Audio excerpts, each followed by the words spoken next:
start with Sharan. Sharan, as I said, is the General Secretary of the International Trade Union Congress. So we're delighted that Sharan was able to join us today. Sharan has to leave immediately after our presentation for other urgent business. So just so you know when she disappears. Sharan, thank you very much for giving us your time, and we really look forward to hearing from you. So Sharan, please address the conference.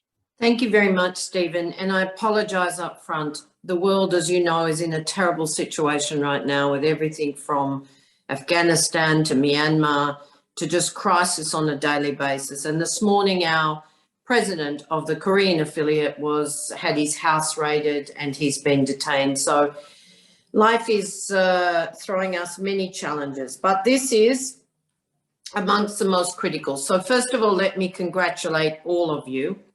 Royce, I particularly want to say to the ITUC and the unions that the Just Transition Commission gave us all great hope. I know you're waiting anxiously for government response, but I also know that you have plans to make sure that the transition is a just one and that jobs and workers are at the heart of this in Scotland. So with you and the support more broadly across the UK of the TUC, we are looking forward to working with all of you at the COP. But might I say that Royce was also right about the convergence of crisis we face and the impact on working people. We were already facing the dual crisis of inequality with a breakdown in labour markets, 40% only in the formal sector in terms of jobs, a third of those insecure in terms of short-term contracts or those dreaded 0 hours contracts or just precarious work in general. And of course, the devastation of 60% of informality, of which many of our new platform businesses fall into the category of informality, and workers are simply not protected with labour rights. But equally, we have the climate crisis, and we'd already said we have to both climate and employment proof our future. Indeed, COVID-19 dramatically exposed these fault lines, and recovery and resilience plans must put people and the planet at the centre. The planet is our common home, and there's no doubt that, you know, as we started the campaign for Just Transition almost 2 decades ago, there are no jobs on a dead planet. We want jobs, we want a living planet. The union movement, as always, has to be at the forefront of systemic change to make it indeed, as Royce says, a red-green alliance, not just a green-green alliance. The ITUC, in the current context, has demanded a new social contract. Social contracts broken down, and we want 5 key demands. The first, of course, is jobs, jobs and jobs. Decent work, rights, but with climate-friendly jobs with just transition. We also want rights universally. The attacks on workers' rights around the world, the loss of secure incomes in terms of the decline, massive decline in labour income share, these things have to be turned around. We want to end company impunity with due diligence across both labour rights, human rights, labour rights, and of course, environmental standards. But we also need universal social protection. There is no resilience without universal social protection to protect people against shocks. But we also know that we need equality. Our world is indeed exclusionary for too many workers. We need equality of income, yes, with just minimum wages, as well as those collective bargaining rights around distribution, but we also must have equality for gender and for race. And inclusion is much bigger than that. We have to look at what it takes to build peaceful societies where rights, environmental standards, safety, and of course the multilateral system is reformed to meet those tests, including meeting the tests of the SDGs.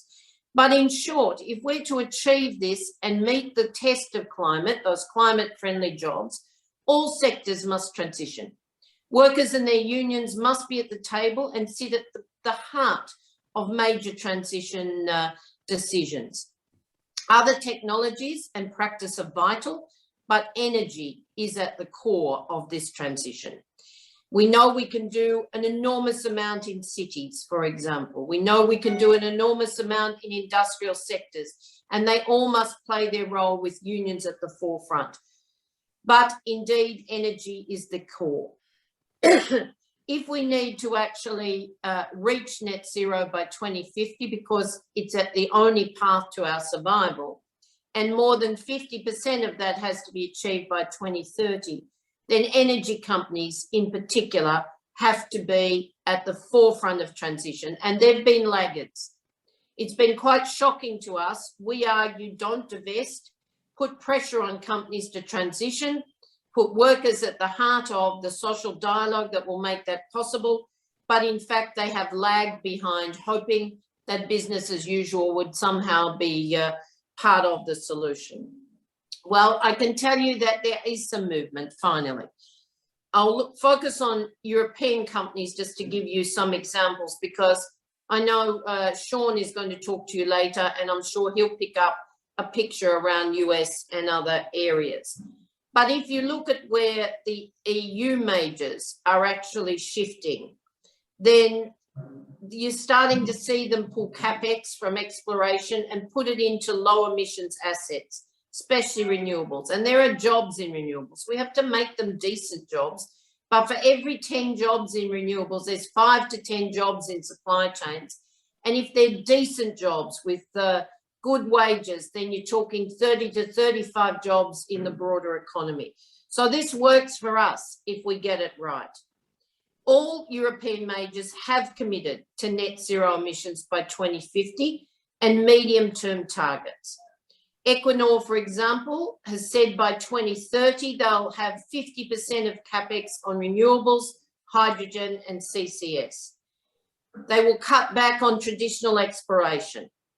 We need more clarity around jobs with this company, but nevertheless, that's a start. Indeed, we can see that not as ambitious, but in BP, in Shell, in other areas. What we do know is that the oil and gas climate targets have to be seen in the context of a demand side European government and industry target with the strategies that give us a just transition. So it includes, of course, the diversity of the transition to electric vehicles, renewables-led power sector with full phase out of coal, the way in which hydrogen is introduced so it becomes green hydrogen as quickly as possible. We already have seen 200 tons, I should say, of steel in Sweden with the involvement of the unions produced with emissions-free technology and processes. We need a lot more of this. But there are tensions regarding the timeline. Of course, the nature of the transition technologies, and I apologise for the construction going on behind me. The main question, of course, is gas. We expect about a decade of increased natural gas in the European power sector to accompany renewables build-out. But after that, it's uncertain. Gas with CCS in the power sector seems unlikely in large amounts due to the cost-competitive nature of competing technologies, including offshore wind. But most importantly, perhaps, European oil majors are shifting capex from oil and gas exploration to, as I said, more diverse portfolios.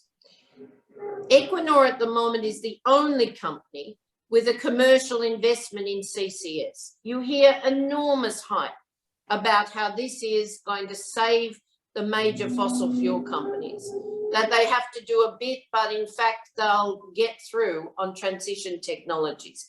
Well, I can tell you that apart from Equinor, any other investment is at the R&D stage. The main question is, will these companies ramp up? And are there markets? What are the markets? Are they for offshore wind? Are they for hydrogen? Are they big enough for everybody? And the costs associated must be transparent. What I would finish by telling you is that indeed there are good jobs and union density across the sector's value chain. I gave you one example. I won't take time with others, but we're about to release a co-authored report on jobs that exist now in terms of where we can see the trends from transition. The energy unions that organise the sector understand that change is here, and we're pushing for employers to have plans.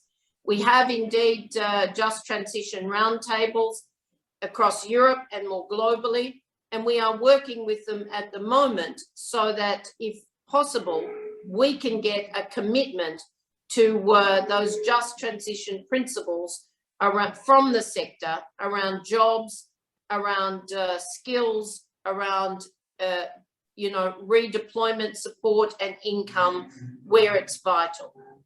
We hope to have, with industrial and relevant affiliates, a commitment across Europe at least to this by the time we get to COP. There are many other issues, as you know: decentralisation of energy, production, ownership and access to grids, subsidies, and indeed perverse subsidies, carbon price and redistribution, skills in transition and secure jobs, and who funds it.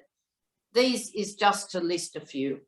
We have our work cut out for us, but I've never been prouder of a movement who is prepared to stand up, to fight for just transition, and to take on the difficult discussions. You can't lie to workers. We cannot tell them that the future will be the same as today. We cannot accept energy companies or any company that simply says we will continue business as usual. So I invite you finally to join us in our day of action. We call it CAPOW, Climate and Employment Proofing Our Workplaces, on September 27th.